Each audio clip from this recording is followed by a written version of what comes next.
A dairy plant once went silent in Burkina Faso.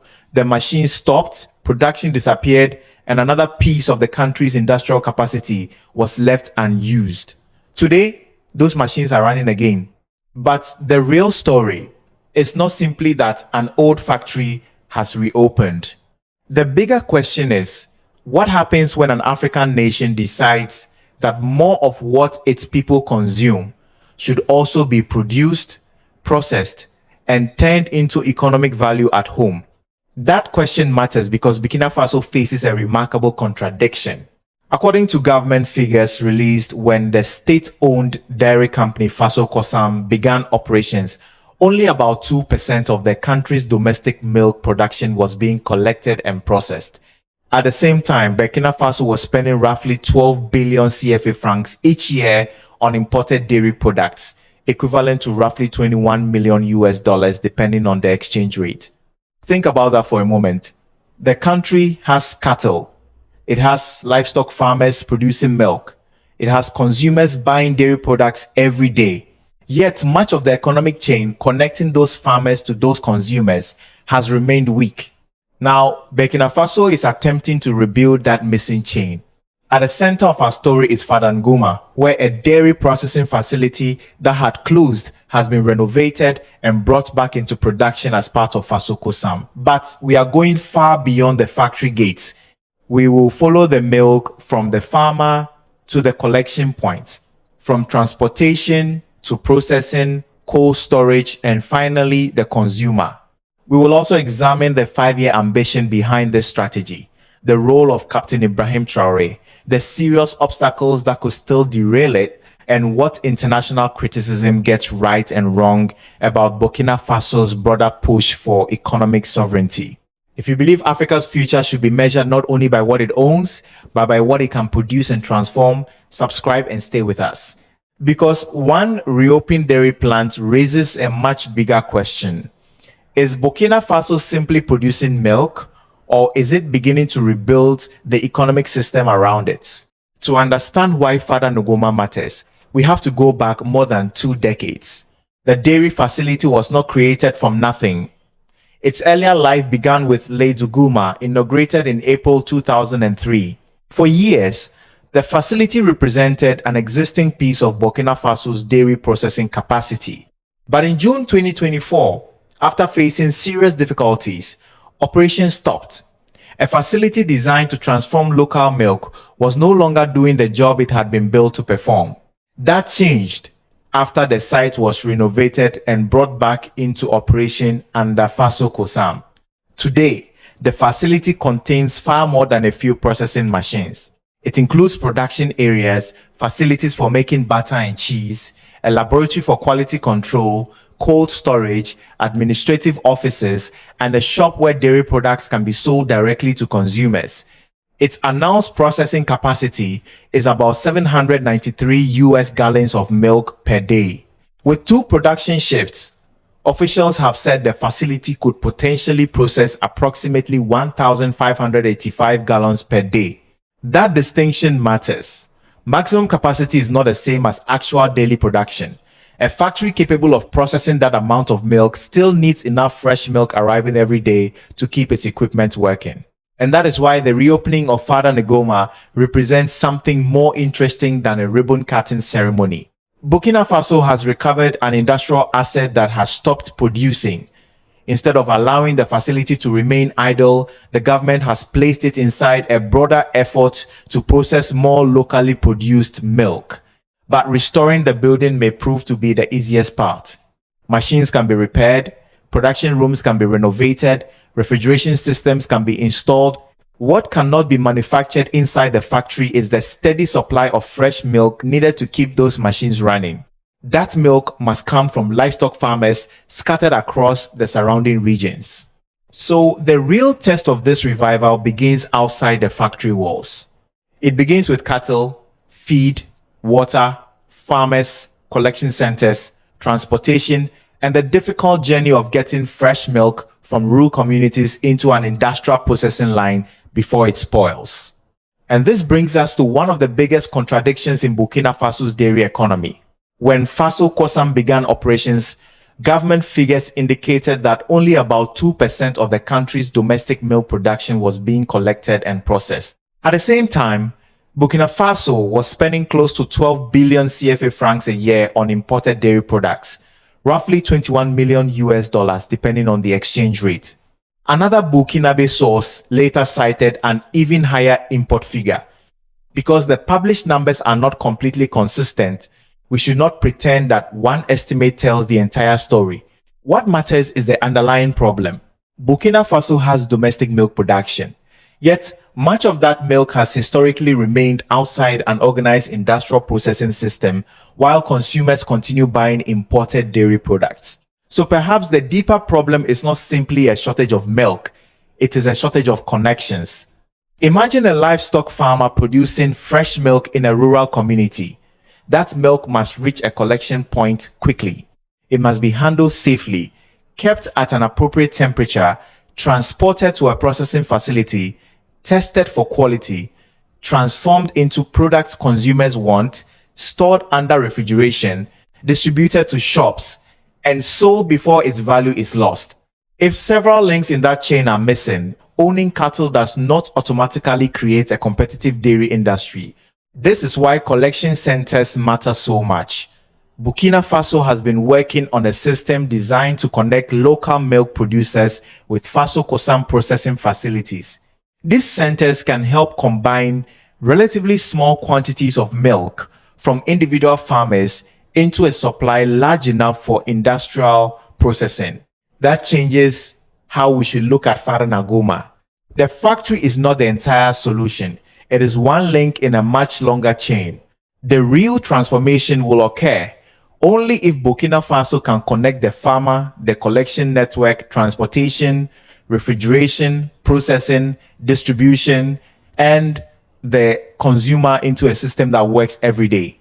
Because reducing a roughly $21 million annual dairy import bill will require more than replacing foreign labels with local ones.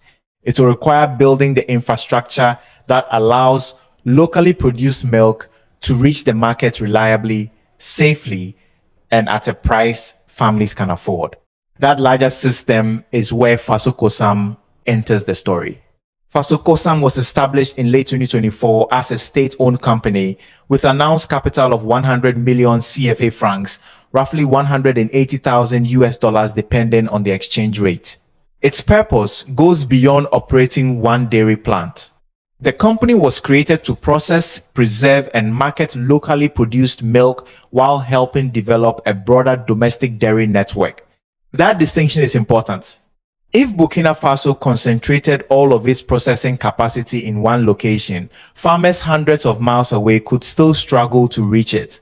Fresh milk cannot simply sit for days waiting for transportation. It is highly perishable, and every additional hour between the cow and proper refrigeration increases the challenge.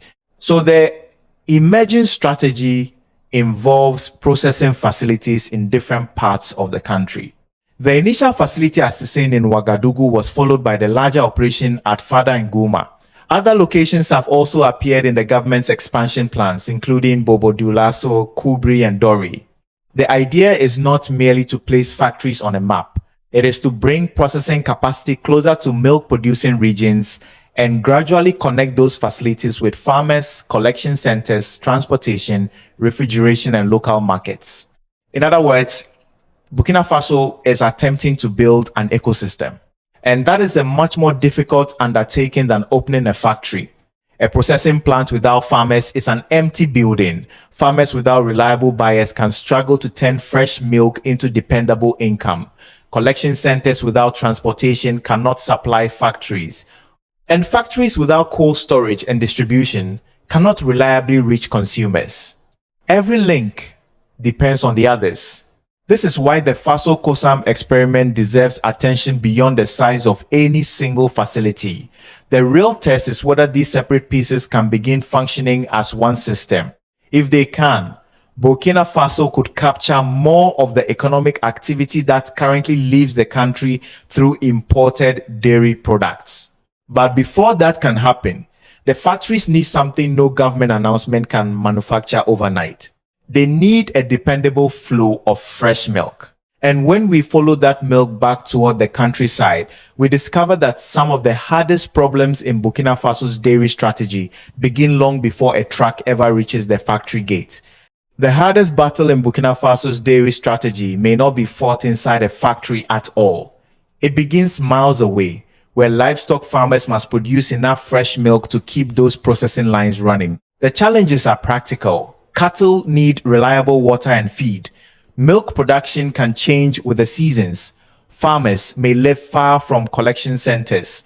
And because fresh milk spoils quickly, transportation and refrigeration become essential parts of the system. A local example from Leo shows how difficult this can become. In one community, a milk collector was reported traveling about 4.3 miles by bicycle to gather milk from producers. At certain times, the amount collected had fallen to only about 1.8 to 2.1 US gallons in a day, compared with higher quantities earlier in the year. That example does not represent every farmer in Burkina Faso, but it reveals the problem clearly.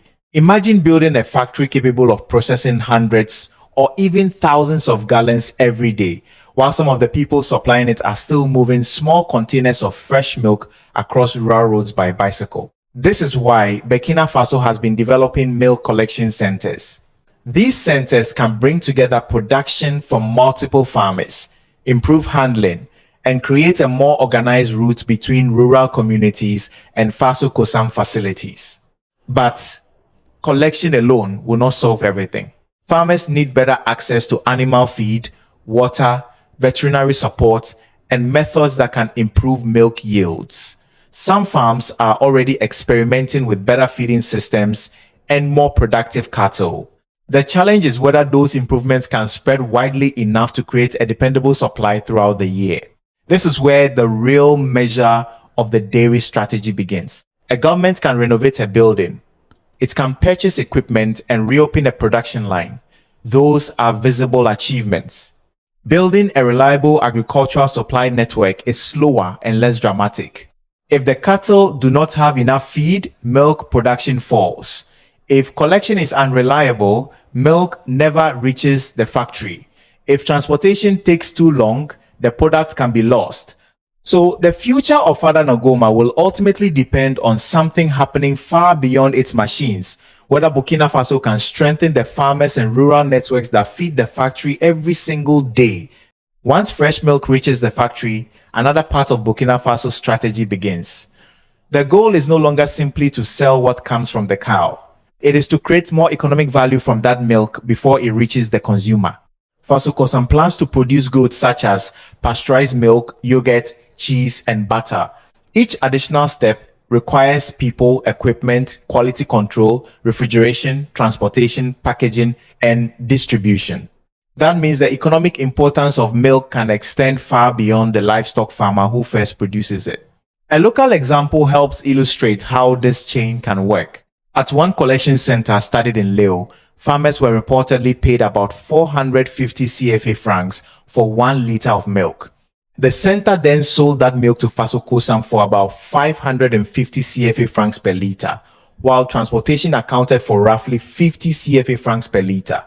Converted approximately into terms familiar to an American audience, the farmer's price would equal around $3 per US gallon, while the price paid further along the collection chain would be roughly $3.70 per gallon, depending on the exchange rate. These figures come from one local example. They should not be treated as national prices across Burkina Faso, but they reveal something important. 1 gallon of milk can support several economic activities before it even becomes yogurt, cheese, butter, or packaged milk. The farmer earns from production. Someone collects the milk. Someone transports it.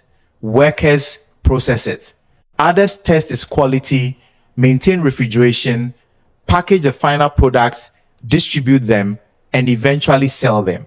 The more of those steps that take place inside Burkina Faso, the greater the possibility that more income, skills, and employment remain inside the domestic economy. That does not guarantee prosperity, Faso Kosam still needs competitive prices, reliable supply, safe products, and consumers willing to buy them. But this is where the meaning of local processing becomes clearer. The question is no longer simply whether Burkina Faso can produce milk. It is whether the country can capture more of the value created between the cow and the supermarket shelf. And that question leads directly to one of the government's most ambitious targets for the next 5 years. The ambition now becomes much larger than reopening one factory. Burkina Faso's government has set a 5-year objective of meeting at least half of the country's consumption needs for dairy products through domestic production. There is an important distinction here. The earlier figure of 2% refers to the share of national milk production being collected and processed. The 50% target refers to the country's dairy consumption needs. They measure different things. So this is not simply a plan to move from 2% to 50%. Reaching that goal would require progress across the entire system we have examined. More productive cattle, dependable animal feed, better collection, refrigeration, transportation, processing capacity, distribution, and consumers willing to purchase locally made products. This is where Captain Ibrahim Traore enters the larger story. His role should not be reduced to personally reopening a dairy factory. The broader influence comes from making food sovereignty a political priority and pushing government institutions toward greater domestic production and processing. Traore has repeatedly argued for a simple economic principle. Burkina Faso should produce more of what its people consume, transform more of what it produces, and encourage people to consume more of what the country transforms. Milk fits that philosophy almost perfectly. He has specifically pointed to imported powdered milk while arguing that milk produced by Burkinabe livestock farmers should have a stronger place in the domestic market. But political vision alone cannot fill a milk tank. No president can order cattle to produce more milk during a difficult dry season. No government slogan can make transportation faster, refrigeration reliable, or consumers repeatedly purchase a product they consider too expensive or poor in quality. That is why the next stage matters more than the ceremony. If Faso Kosam delivers reliable products at competitive prices while creating dependable markets for local farmers, Traore's food sovereignty agenda will have something measurable behind it. If the factories struggle for raw milk, operate below capacity, or depend permanently on public support without becoming efficient, the political symbolism will be much stronger than the economic transformation.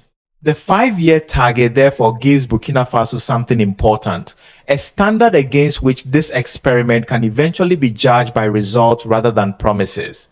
Burkina Faso's push for greater sovereignty has attracted attention far beyond West Africa. But this is also where we need to separate documented criticism from an easy political narrative. There is no solid evidence that Western governments are attacking Faso Kosam simply because Burkina Faso reopened dairy factories. The criticism surrounding Captain Ibrahim Traore is much broader. Western and international observers have questioned whether his sovereignty agenda can produce lasting economic results, while the country continues to face serious challenges involving security, governance, political freedoms, and institutional stability.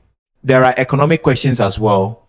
Protecting domestic producers can give a young industry room to grow, but too much protection can weaken competition. If consumers have fewer alternatives, local companies may face less pressure to improve quality or control prices. Burkina Faso also remains dependent on important foreign inputs. Fuel, fertilizer, machinery, spare parts, and technology do not suddenly become unnecessary because a country begins processing more milk at home. These are legitimate concerns, and they should not be dismissed simply because they come from outside Africa. But there is another side to the argument. Importing products is not automatically a problem. Excessive dependence can be. If Burkina Faso has livestock farmers producing milk but lacks the collection, refrigeration, processing, and distribution capacity required to bring that milk to consumers, then building those capabilities can strengthen the economy without requiring the country to isolate itself from international trade. Even Western-backed development research has recognized the importance of expanding local agricultural processing and stronger food value chains in Burkina Faso. So the evidence does not support a simple story in which the West opposes African countries because they want to manufacture their own products. The better test is practical. Can Faso Kosam obtain enough milk? Can its factories operate efficiently? Can they produce safe products at prices ordinary families can afford? Can farmers earn dependable income? And can the system survive without becoming a permanent financial burden? Those questions matter more than whether foreign commentators praise or criticize Ibrahim Traore. Economic sovereignty should ultimately be judged by performance.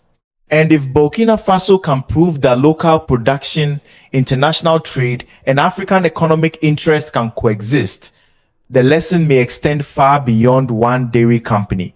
If Burkina Faso's dairy experiment succeeds, its most important lesson for Africa may have little to do with milk itself. The first lesson is to think in value chains rather than slogans. Producing a raw material is only the beginning. A country must ask who collects it, who processes it, who stores it, who transports it, and who ultimately captures the value when the finished product reaches consumers. The second lesson comes directly from Fada N'Gourma. African governments do not always have to begin by constructing something entirely new. Across the continent, there are factories, warehouses, irrigation systems, and processing facilities that once operated but later became idle. In some cases, restoring existing productive assets may be faster and less costly than starting from zero. Third, factories must be connected to reliable sources of raw materials. A modern dairy plant means little if livestock farmers cannot supply enough fresh milk. The same principle applies to tomatoes, cotton, cocoa, coffee, meat, fish, and other African products. Fourth, buying local must deliver real value to ordinary families. Patriotism may encourage someone to try a domestic product. It will not keep that person buying it forever if the quality is poor, the price is too high, or the product regularly disappears from store shelves. Fifth, Africa should avoid replacing one dependency with another. Reducing imported dairy products means less if production becomes completely dependent on imported machinery, fuel, animal feed, or other critical inputs. The goal should not be isolation. It should be resilience and greater choice. And finally, Pan-African economic sovereignty does not require every African nation to produce everything by itself. Burkina Faso can strengthen dairy production, while neighboring countries develop industries where they hold their own advantages. Stronger trade among African economies can allow more production, processing, employment, and commercial value to remain within the continent. That is the larger lesson emerging from this small dairy story. Economic sovereignty is not achieved when a government announces that imports will disappear. It grows when local producers become competitive, regional trade becomes stronger, and African countries gain enough productive capacity to choose when to import rather than importing because they have no alternative. Burkina Faso has not yet proven that this model will succeed, but it has created a test worth watching. And so we return to Fada N'Gourma, to a dairy facility that once fell silent and is now producing again. Its reopening does not prove that Burkina Faso has already achieved food sovereignty. It does not mean imported dairy products will suddenly disappear, and it certainly does not guarantee that every livestock farmer will immediately earn more money. What it represents is an attempt to rebuild productive capacity. For this experiment to work, the entire chain must work. Farmers need healthy cattle, water, feed, and dependable buyers. Collection centers must move fresh milk quickly. Factories must maintain quality and efficiency. Distribution networks must deliver products reliably. And Burkinabe families must find those products affordable and worth buying. Captain Ibrahim Traore can provide political direction. His government can invest, organize institutions, and make domestic production a national priority. But the lasting verdict will come from results. That is why this story matters beyond Burkina Faso. Across African news today, debates about sovereignty often focus on politics, foreign powers, or natural resources. Yet, economic sovereignty can also begin with something as ordinary as a gallon of milk. From Burkina Faso to Mali and Niger, the wider Sahel is asking difficult questions about dependency, while leaders including Ibrahim Traore, Assimi Goïta, and Abdourahmane Chiani have pushed sovereignty into the center of regional politics. Relations with France have changed dramatically, and the African Union continues to face a continent searching for new economic pathways. But slogans alone will not build West Africa. Factories must produce, farmers must benefit, products must compete, consumers must have choices. So perhaps Fada N'Gourma should not yet be called a victory. It should be called a test. If Burkina Faso can turn local milk into reliable jobs, competitive products, stronger farmers, and less unnecessary dependence, then this reopened factory may become something much larger than an industrial project. If you want to follow how these changes reshape Africa, subscribe and join us for the next story. And tell us what you think. Which African industry should follow this path next? Because when a nation produces the raw material but cannot carry it all the way to the marketplace, one question remains. How much of its own economic future does it truly control? We sincerely appreciate your time and support. Every video on this channel is carefully researched, thoughtfully written, and meticulously edited by our dedicated team. We don't rely on automated production or shortcuts to create our content. Every story, every visual, and every detail is crafted with genuine care, passion, and a commitment to bringing you meaningful, high-quality videos.